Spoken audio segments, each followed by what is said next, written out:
Pass me to Jacoba a minute, Sarah said, and then she kept listening and saying, yes, of course, yes. After a long time back to Pablo, and the conversation proceeded before, or maybe, I don't know, or you can guess anyway, they told me the thing we're going to do was best for Jacobo, because he couldn't say it anymore.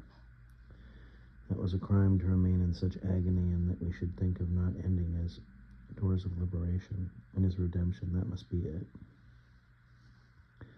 Sarah had a powerful spirit, and when we arrived in New York, we spoke very little English, as if we hadn't needed it in Miami, but within a couple of weeks she had finagled an interview with a medical company that had a contract with the city government to serve women who were at risk of contracting HIV. Their offices were at Bellevue Hospital. Sarah went to the interview in English with a doctor who later would become her friend and confessed she hadn't understood hardly anything that Sarah had said. She'd hired Sarah because of her friendliness, her easy smile, as many of her patients were Spanish speakers, and above all, having the cojones.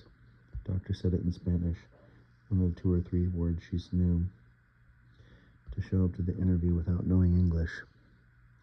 People with fortitude, that was definitely what was needed then to combat what had become the most terrifying plague since the Middle Ages, that had people dropping like flies all around us.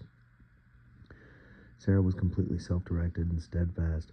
Her strength did not depend on the admiration and applause of others. It came from her very neurons, from her genes, from a childhood free of shadows, despite the hair-raising violence she'd witnessed in her hometown growing up, and from the unconditional love and affection she'd always had the good fortune to receive, and always knew to offer to those she cared about. Well, now this is starting to sound like an obituary. Anywhere here in La Mesa, she took care of the trees and the gardens in all glows, tall rubber boots and a straw hat, while I took care of the potential potted plants inside and outside the courtyard.